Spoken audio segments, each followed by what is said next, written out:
Hello students, हम अपने hire purchase system के लर्निंग में ये हमारा तीसरा लेक्चर है। फर्स्ट लेक्चर में हमने सीखा था कि भाई हायर परचेज सिस्टम का कॉन्सेप्ट होता क्या है और उसमें हमने कितना आपका जो है क्या अकाउंटिंग ट्रीटमेंट होता है, जर्नल एंट्रीज क्या होती हैं, पार्टीज क्या होती हैं, इंपॉर्टेंट टर्मिनोलॉजी क्या होती है। फिर उसके बाद जो वेरी सेकेंड लेक्चर था उसके अंदर हमने सीखा कि भाई नेसेसरी अकाउंट हायर बायर की बुक्स में कैसे बनेंगे, टू ऑफ द मेथड्स में।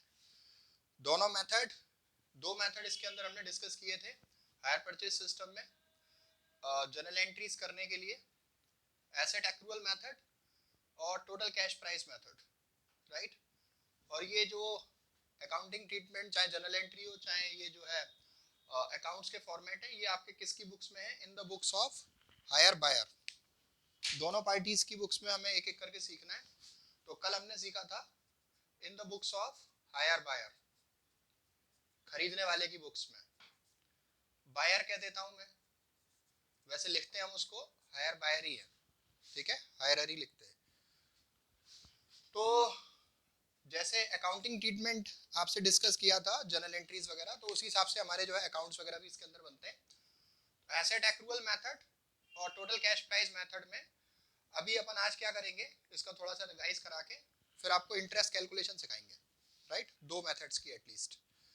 तो इसके अंदर जो हमने बताया था आपको कि एसेट एक्रूअल मेथड में हमें एसेट का अकाउंट बनाना है। तो जितना जितना हम पे करते हैं, जैसे ये डाउन पेमेंट ड्यू किया हमने, डाउन पेमेंट हमने दिया था, तो पहली एंट्री आपको याद होगी, asset account debit to hire vendor, right. फिर उसके बाद आपने डाउन पेमेंट पे किया था hire vendor account debit to bank. फिर आपने जो फर्स्ट इंस्टॉलमेंट थी उसका कैश प्राइस और इंटरेस्ट ड्यू किया था, तो जितना कैश प्राइस था वो यहाँ पे आ जाएगा फर्स्ट इंस्टॉलमेंट का, राइट। और फिर उसके बाद में टोटल जो कॉस्ट है उस पर डेप लगाकर बैलेंस निकल जाता है, इसको हम यहाँ ब्रॉट डाउन करते हैं। फिर सेकंड इंस्टॉलमेंट का आपका जो है कैश प्राइस आप यहाँ पे लिखते हो, फिर उसके बाद में सेकंड ईयर की डेप लगाते हो, बैलेंस निकाल देते हो, राइट। फिर हायर वेंडर का अकाउंट आप बनाते हो।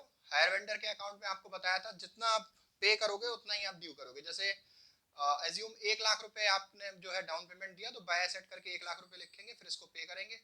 फिर दूसरी जो पहली इंस्टॉलमेंट है फर्स्ट ईयर के एंड में, उसका कैश प्राइस और इंटरेस्ट ड्यू करोगे, उसको पे करोगे। फिर उसके बाद सेकंड ईयर में इसका बैलेंस नहीं बचता, जो फीचर इसका है हायर वेंडर अकाउंट का, बैलेंस नहीं बचता। रीजन बीइंग, क्यों नहीं बचता? क्योंकि साहब हम ड्यू ही उतना करते हैं जितना हम पे करते हैं एसेट एक्रूअल मेथड के हिसाब से। और जो सेकंड ईयर में सेकंड इंस्टॉलमेंट का जो कैश प्राइस है वो बाय एसेट के नाम से, और जो इंटरेस्ट है वो बाय इंटरेस्ट के नाम से, और टोटल टू बैंक दे देंगे आप। इंटरेस्ट अकाउंट में to hire vendor bye P&L दिखाते हैं, डेप्रिसिएशन अकाउंट में to asset bye P&L, P&L account में इंटरेस्ट डेप्रिसिएशन को डेबिट में हम दिखा देते हैं। टोटल कैश प्राइस मेथड में पूरा कैश प्राइस आ जाता है। जैसे 5 लाख रुपए की कार थी तो पूरे 5 लाख रुपए यहाँ पे आ जाएंगे। फिर जो डेप लगेगी वो फिर बैलेंस निकाल देंगे हम। फिर उसके बाद उसको ब्रॉट डाउन कर लेंगे, फिर सेकंड ईयर की डेप, बैलेंस, राइट। इसमें हम टोटल कैश प्राइस स्टार्टिंग में ही लिख देते हैं। आपने सीखा होगा स्टार्टिंग में कि भाई जो डेप्रिसिएशन का एक चैप्टर होता था उसमें मशीन अकाउंट वगैरह हम बनाते थे 12th वगैरह में, तो उस तरीके की ट्रीटमेंट है कैश प्राइस मेथड वाली, राइट। ये सेम है। अकाउंट ऑफ हायर वेंडर हम जो सीखते हैं, बाय एसेट अकाउंट पूरा कैश प्राइस लिख देते हैं यहाँ पर स्टार्टिंग में। फिर उसका डाउन पेमेंट आप दे देते हो यहाँ पे टू बैंक करके, फिर इंटरेस्ट आप ड्यू करते हो, फिर इसके बाद फर्स्ट इंस्टॉलमेंट देते हो, बैलेंस निकालते हो, ब्रॉट डाउन करते हो, फिर सेकंड इंस्टॉलमेंट की इंटरेस्ट लिखते हो, पेमेंट करते हो, बैलेंस निकालते हो और ब्रॉट डाउन करते हो। ऐसे करके आगे वाले ईयर्स में भी चलता रहेगा, राइट। और ये वाली जो अकाउंट है, interest account, depreciation account and P and L account, this will remain the same, right.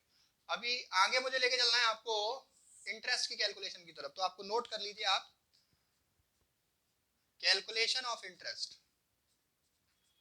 Calculation of interest, ये हमारा साहब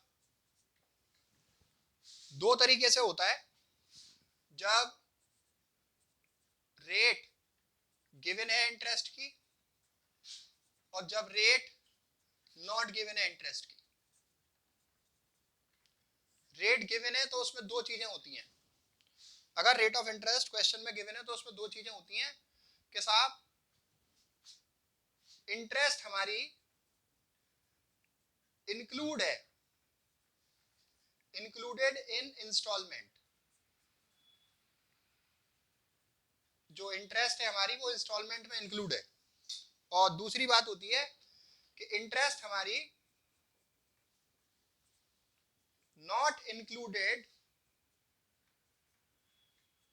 इन इंस्टॉलमेंट, ये दूसरी चीज होती है। अब ये कैसे मालूम पड़ेगा कि इंटरेस्ट हमारी इंस्टॉलमेंट में इंक्लूड है या इंटरेस्ट हमारी इंस्टॉलमेंट में इंक्लूड नहीं है? राइट, इंटरेस्ट हमारी इंस्टॉलमेंट में इंक्लूड है, ये कैसे मालूम पड़ेगा? अपना एग्जांपल लेके चलते हैं। जैसे सपोज 5 लाख रुपए की कार का एग्जांपल हम स्टार्टिंग से देते हुए आ रहे हैं। टोटल जो कॉस्ट है 5 लाख रुपए है।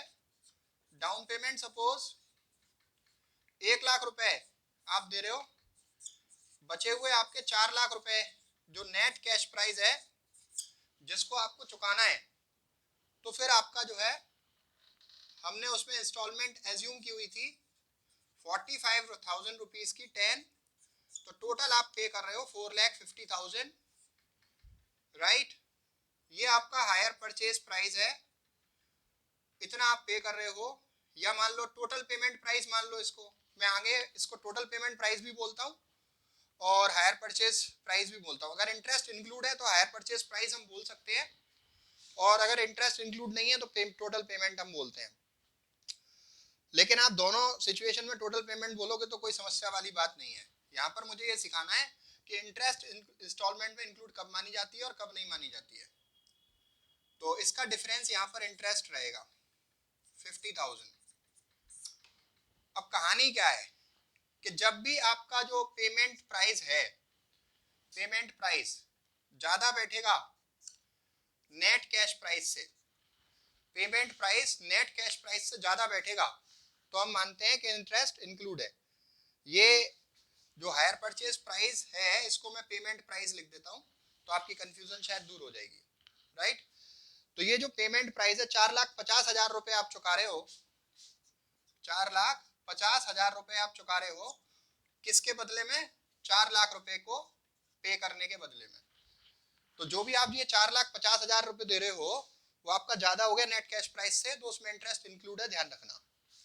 अब आपको सीखना है कि इस इंटरेस्ट को हम इसमें से अलग कैसे करें। ठीक है जी।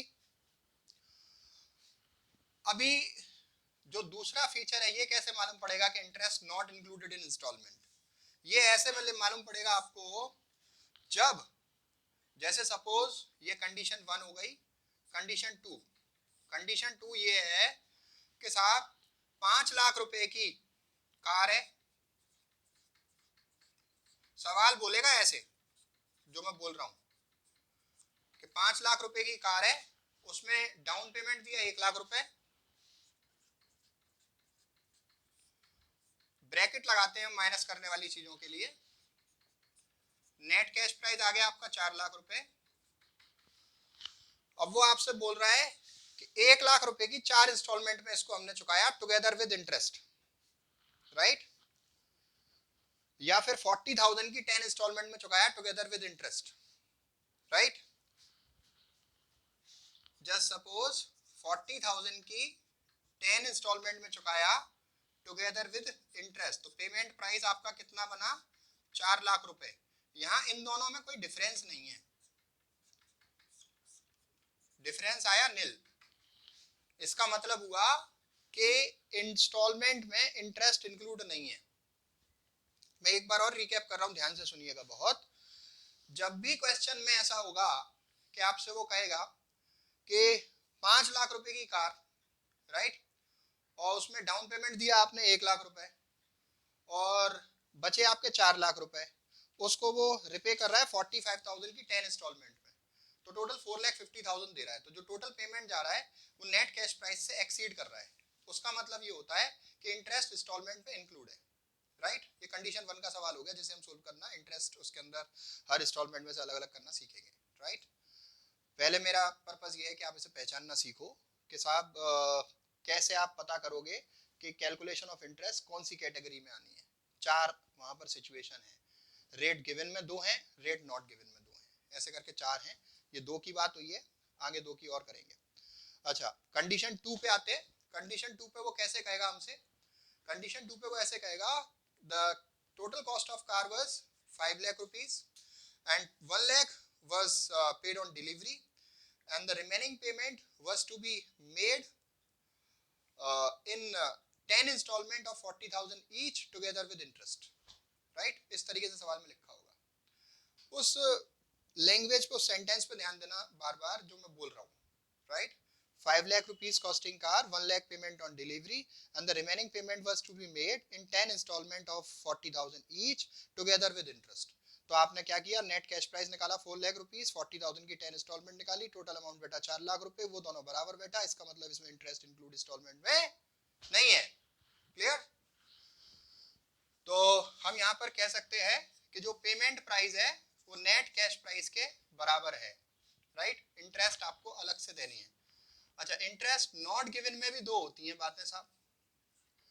इंटरेस्ट नॉट गिवन में भी दो बातें होती हैं। इंटरेस्ट नॉट गिवन में दो बातें कौन सी होती हैं, ध्यान से देखिएगा। जब आपसे वो कहे कि साहब आउटस्टैंडिंग बैलेंस मेथड, हम इसको बोलते हैं, क्या बोलते हैं, आउटस्टैंडिंग बैलेंस मेथड, राइट। ध्यान दीजिएगा बात पे, आउटस्टैंडिंग बैलेंस मेथड हम इसको बोलते हैं। और चौथा वाला होता है प्रोडक्ट मेथड। ये दोनों मेथड कब लगते हैं, जब हमारे पास रेट ऑफ इंटरेस्ट नहीं दी होती है, राइट। अच्छा, रेट ऑफ इंटरेस्ट नहीं दी है और आपके ये दोनों मेथड लग रहे हैं, तो इनकी पहचान कैसे होगी, let me help you to understand that. ठीक है, इसमें कहानी ये होगी कि आपसे वो ये कहेगा कि साहब अब इसमें यहीं पे मैं इसको रफ कर देता हूँ और इसी में समझाने की कोशिश करता हूँ, राइट। कंडीशन नंबर 3 और ये हो जाएगी condition number 4। Condition number 3, condition number 4 interest calculation की।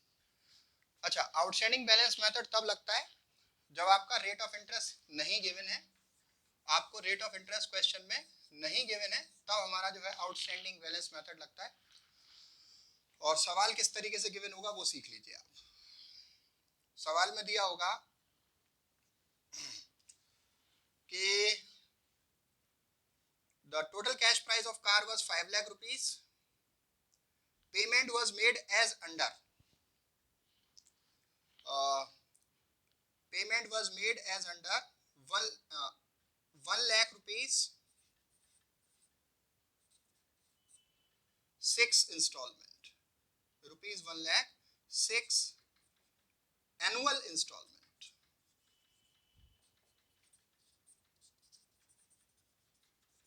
मतलब 5 लाख रुपए की कार है अगर नकद खरीदोगे तो, और अगर फाइनेंस करानी है तो 1-1 लाख रुपए की 6 इंस्टॉलमेंट आपको देनी है, राइट।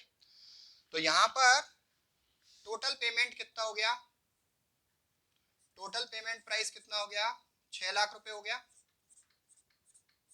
ठीक है। और इस टोटल पेमेंट प्राइस 6 लाख रुपए जो है वो टोटल कैश प्राइस से ज्यादा है, तो जो डिफरेंस है 1 लाख रुपए वो क्या कहलाएगा, हमारा इंटरेस्ट। अच्छा, बच्चे क्या करते हैं, समझने की गलती, वो ऐसे समझने की कोशिश करते हैं साहब, अभी क्या हुआ कि 1-1 लाख रुपए की 6 इंस्टॉलमेंट हो गई, इंटरेस्ट आपकी जो है 1 लाख आ गई। अब वो इसको ऐसे कंबाइन करने की कोशिश करते हैं, जो बहुत बड़ी गलती होती है। 1 लाख रुपए की जो इंस्टॉलमेंट होगी और जो टोटल इंटरेस्ट आएगी वो बराबर होगी। मतलब ऐसी कंफ्यूजन अपने माइंड में क्रिएट करते हैं, ऐसा नहीं होता है। दोबारा आप सुनिए बात को, मैं क्या कहना चाह रहा हूँ। 5 लाख रुपए की टोटल कॉस्ट है कार की, 1 लाख रुपए की 6 इंस्टॉलमेंट है, 6 लाख रुपए टोटल पेमेंट बैठा, इंटरेस्ट का टोटल आया 1 लाख रुपए, जो कितनी इंस्टॉलमेंट की इंटरेस्ट है, पूरी 6 इंस्टॉलमेंट की इंटरेस्ट है, पूरी 6 इंस्टॉलमेंट की इंटरेस्ट है, राइट। या फिर वो कह दे 2 लाख रुपए की 3 इंस्टॉलमेंट एनुअल, 2 लाख रुपए की 3 इंस्टॉलमेंट हो गया 1 लाख रुपए का इंटरेस्ट उसके अंदर। तो कहानी यहाँ पर ये है। अच्छा, ये कंडीशन 3 का कैसे हुआ, कंडीशन 3 का ये ऐसे हुआ कि जो टाइम पेमेंट है इंस्टॉलमेंट का वो इक्वल है, time payment of installment is equal, time difference of installment is equal. अच्छा, प्रोडक्ट मेथड में क्या होता है, टाइम डिफरेंस इक्वल नहीं होता, time difference of installment is not equal. साहब ये जो कंडीशन 3 है इसमें एनुअल इंस्टॉलमेंट थी 6 या फिर 2-2 लाख की 3, मतलब हर इंस्टॉलमेंट आप 1-1 साल के गैप में दे रहे हो, राइट, टाइम गैप इक्वल है। अभी अगर मैं इसी प्रॉब्लम को आपको इस तरीके से कहूं कि कार की कॉस्ट है 5 लाख रुपए और इसका जो रिपेमेंट है वो इस तरीके से किया, पेमेंट करने के लिए उन्होंने ये बताया कि साहब फर्स्ट ईयर में, ईयर 1 में, पहले साल में हम 1.5 लाख रुपए चुकाएंगे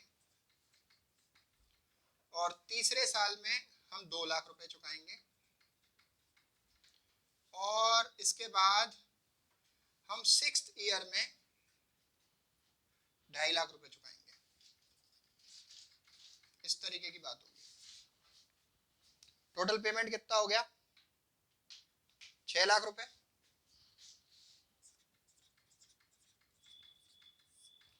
और कैश प्राइस कितना था? 5 लाख रुपए। टोटल पेमेंट कितना हो गया आपका जो है? 6 लाख रुपए। लेकिन यहाँ पर इसमें और इस कंडीशन में अंतर क्या है? इसमें इंस्टॉलमेंट एनुअल जा रही थी, हर इंस्टॉलमेंट के बीच में 1 साल का डिफरेंस था, और यहाँ पर इंस्टॉलमेंट इक्वल कर दो चाहे अनइक्वल कर दो, 2-2 लाख रुपए कर दो चाहे, उससे कोई फर्क नहीं है। लेकिन जो टाइम डिफरेंस है इंस्टॉलमेंट का वो अनइक्वल है। ये इंस्टॉलमेंट जा रही है 1 साल बाद, ये इंस्टॉलमेंट जा रही है उसके 2 साल बाद, और ये इंस्टॉलमेंट जा रही है आपकी जो है उसके सेकंड इंस्टॉलमेंट के 3 साल बाद। क्लियर? तो टाइम डिफरेंस आप देखो, इसमें 1 साल का, इसमें 3 साल का। तो ये 4 तरीके के ही सवाल होते हैं बस इस पूरे चैप्टर में, राइट? 4 तरीके की इंटरेस्ट कैलकुलेशन होती है मैक्सिमम, इससे ज्यादा नहीं होती है, राइट? तो 4 तरीके की से मतलब क्या है? Let me help you to understand it again. First condition, rate given है तो payment price net cash price से ज्यादा है, इंटरेस्ट इंक्लूड है इंस्टॉलमेंट में। दूसरा, payment price net cash price के बराबर है, इंटरेस्ट इंक्लूड नहीं है इंस्टॉलमेंट में। तीसरा, टाइम डिफरेंस इक्वल है, मतलब 1-1 लाख रुपए की 6 इंस्टॉलमेंट है, मतलब 1-1 साल के गैप में है, और टाइम की डिफरेंस अनइक्वल है, पहली 1 साल के बाद, दूसरी उसके बाद, पहली इंस्टॉलमेंट के बाद 2 साल के बाद, और तीसरी वाली दूसरी इंस्टॉलमेंट के 3 साल बाद। ठीक है? अच्छा, जरूरी नहीं है कि एनुअली होंगी इंस्टॉलमेंट, हो सकता है यहाँ पर हर 6 मंथ में दे रहे हो इंस्टॉलमेंट, हर महीने दे रहे हो इंस्टॉलमेंट, राइट? ये 1 महीने बाद, ये 3 महीने बाद, ये 6 महीने बाद, इस तरीके की वो कहानी, 15 महीने बाद, 10 महीने बाद, इस तरीके की वो कहानी। हम यूँ कहते हैं कि साहब ये आपका जो है 3 महीने बाद हम देंगे, और ये हम जो है 15 महीने बाद देंगे, ये हम जो है 30 महीने बाद देंगे। ठीक है? तो पहली इंस्टॉलमेंट में 3 महीने का डिफरेंस है, दूसरी इंस्टॉलमेंट में 12 महीने का डिफरेंस है, तीसरी इंस्टॉलमेंट में 15 महीने का डिफरेंस है। अब दो, ये तो मैंने फीचर सिखा दिया आपको, ये मैंने अभी क्या सिखाया? बस सवाल को पहचानना। अभी इंटरेस्ट की कैलकुलेशन और देख लो फटाफट फटाफट, इसी में जो सवाल है सामने इसी में सिखा देता हूँ, जो एज्यूम किया उसी में सिखा देता हूँ। अब देखिए, इन दिस इंटरेस्ट की कैलकुलेशन आप कैसे करेंगे अगर आपका ये सवाल है। मैंने पहला सवाल क्या एज्यूम किया था, अगर आपको याद हो, मैंने बोला था कैलकुलेशन ऑफ इंटरेस्ट, इस तरीके की टेबल हम बनाते हैं, राइट? कैलकुलेशन ऑफ इंटरेस्ट में, और जो पहला कॉलम हमारा होता है या तो ईयर का होता है या फिर डेट का होता है।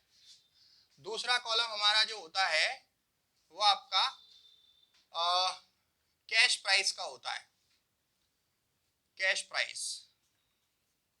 तीसरा कॉलम जो हमारा होता है ये कैलकुलेशन ऑफ इंटरेस्ट का होता है, वो ऊपर भी मैंने वही लिख दिया है, या फिर इसको आप एनालिसिस टेबल बना लो, एनालिसिस टेबल मान लो। ठीक है? अच्छा जी, फिर इसके बाद जो थर्ड कॉलम है कैलकुलेशन ऑफ इंटरेस्ट का, फिर इसके बाद हमारा कॉलम बनता है कैश प्राइस इंस्टॉलमेंट का, फिर इसके बाद हमारा कॉलम बनता है हायर परचेज प्राइस का या हायर परचेज इंस्टॉलमेंट का, फिर उसके बाद हम कॉलम बनाते हैं कैलकुलेशन ऑफ डेप्रिसिएशन का। काय का कॉलम है? कैलकुलेशन ऑफ डेप्रिसिएशन का, राइट। देखिए साहब, मुझे तो सवाल याद है, हाल क्या बनाया आपके सामने, राइट। उसमें मैंने आपको ये बोला था कि उसको मैं थोड़ा चेंज भी कर देता हूँ जिससे मेरी इस टेबल में आ जाए। उसमें मैंने 10 इंस्टॉलमेंट रखी हैं, तो 10 इंस्टॉलमेंट के लिए मेरी कैलकुलेशन पूरा बोर्ड कर देगी, तो मैं उसको थोड़ा सा इतना करता हूँ 3-4 इंस्टॉलमेंट में कि साहब 5 लाख रुपए की कार है, डाउन पेमेंट सपोज 1 लाख रुपए का है और बचा हुआ अमाउंट नेट कैश प्राइस हमारा 4 लाख रुपए का है, जिसको रिपे किया जा रहा है आपका जो है सपोज 3 इंस्टॉलमेंट में 1.5 लाख रुपए की में 1,50,000 की 3 इंस्टॉलमेंट। तो टोटल पेमेंट प्राइस हो गया आपका 4,50,000। यहाँ पर जो डिफरेंस हो गया वो इंटरेस्ट हो गया 50,000, कंडीशन 1 के लिए प्रिज्यूम किया मैंने, ठीक है जी। ईयर आपका 1, year 2, year 3, right. Rate of depreciation में मान लेता हूँ 10% है, सॉरी रेट ऑफ इंटरेस्ट में मान लेता हूँ आपकी जो है 10% है या 12% मान लेते हैं, कोई दिक्कत नहीं है। कैलकुलेशन ऑफ डेप्रिसिएशन में मान लेता हूँ आपकी जो है 10% है, और स्ट्रेट रिड्यूसिंग बैलेंस मेथड मान लेता हूँ या डिमिनिशिंग बैलेंस मेथड मान लेता हूँ। रिड्यूसिंग बैलेंस मेथड या डिमिनिशिंग बैलेंस मेथड सेम नाम है, बैलेंस पे लगती है डेप्रिसिएशन, आप जानते होंगे। चलिए देखिए, तो टोटल कैश प्राइस हमारा कितना था साहब? 5 लाख रुपए का था, ठीक है। इसमें से सबसे पहला पेमेंट आपने कितना दिया? 1 लाख रुपए का दिया। ये जो 1 लाख रुपए का आपने पेमेंट दिया, ये स्टार्टिंग में दिया। जस्ट सपोज मैं इसकी डेट एज्यूम कर लेता हूं 1 अप्रैल 2018 को परचेज किया सपोज आपने, ठीक है। तो डाउन पेमेंट कब दोगे आप? 1 अप्रैल 2018 को ही दोगे। और फर्स्ट इंस्टॉलमेंट कब दोगे? 31 मार्च 19 को दोगे। सेकंड इंस्टॉलमेंट कब दोगे? 31 मार्च 20 को दोगे। थर्ड इंस्टॉलमेंट कब दोगे? 31 मार्च 21 को दोगे। क्लियर है बात? अब देखिए इन दिस, डाउन पेमेंट आपने दे दिया, तो फर्स्ट ईयर के स्टार्टिंग से एंड तक कितने रुपए ड्यू रहे आपके? 4 लाख रुपए, ठीक है। जो डाउन पेमेंट है उसमें कोई इंटरेस्ट नहीं होती है, डाउन पेमेंट सेम रहता है कैश प्राइस की जगह पर भी और हायर परचेज इंस्टॉलमेंट की जगह पर भी, ठीक है जी। अब बात करते हैं इंटरेस्ट कैसे कैलकुलेट होगी। फर्स्ट ईयर के स्टार्टिंग से डाउन पेमेंट आपने अप्रैल 18 को दे दिया, तो वहीं पर आपका 4 लाख रुपए ड्यू रहा ना। 1 अप्रैल 18 से 31 मार्च 19 तक आपके 4 लाख रुपए ड्यू रहे, तो इस 4 लाख रुपए पर आप डेप्रिसिएशन निकाल, वो इंटरेस्ट निकालो 12% से, कितनी आई? 48,000 आ गई। ये तो इसके आसपास वैसे बहुत जल्दी पहुंच जाएगी, तो इसको इंटरेस्ट को जरा मैं कम कर देता हूँ। मतलब आपको कम नहीं करनी है, आपको सवाल में दी होगी, आपको कम नहीं करनी है। आप सोचोगे साहब आप सर कर रहे हैं कम तो हम भी करेंगे, तो मैं मतलब सवाल में आपको दी होगी, मैं 5% से कर देता हूँ। तो 4 लाख रुपए का 5% आप कैलकुलेट करो तो कितना आ गया? 20,000 रुपये आ गया, ठीक है भाई। अच्छा, या 4% ही ले लो, कम नहीं बैठे, बस 4% ले लो, कितना आ गया? 16,000 रुपये आ गया। अच्छा, जो फर्स्ट इंस्टॉलमेंट है आपकी हायर परचेज इंस्टॉलमेंट, वो कितने की है बच्चों? 1 लाख रुपए की। और सेकंड हायर परचेज इंस्टॉलमेंट है, वो भी मैंने 1.5 लाख रुपए की मानी हुई है ना, तो 1.5 लाख रुपए लिखना चाहिए मुझे यहाँ। अच्छा, दूसरी कितने की है? 1.5 लाख रुपए की। और तीसरी कितने की है? ये भी आपकी जो है 1.5 लाख रुपए की है। इसको बाइफरकेट कर देता हूँ जिससे आपको समझने में आसानी रहे। ठीक है जी, ये कहानी है।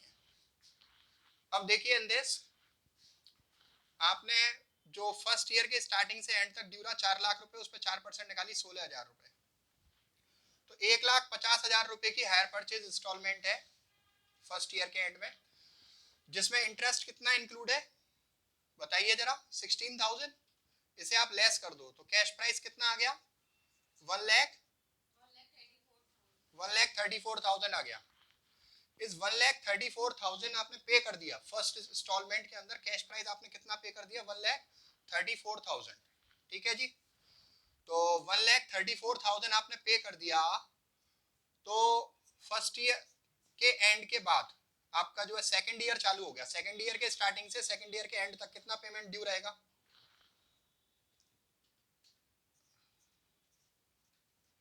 ये आपका आ जाएगा 2,66,000। ठीक है जी, कितना आ जाएगा, 2,66,000। इस 2,66,000 पर इंटरेस्ट कैलकुलेट करो 4% से, कितनी आ रही है, 4% से इंटरेस्ट कितनी आई,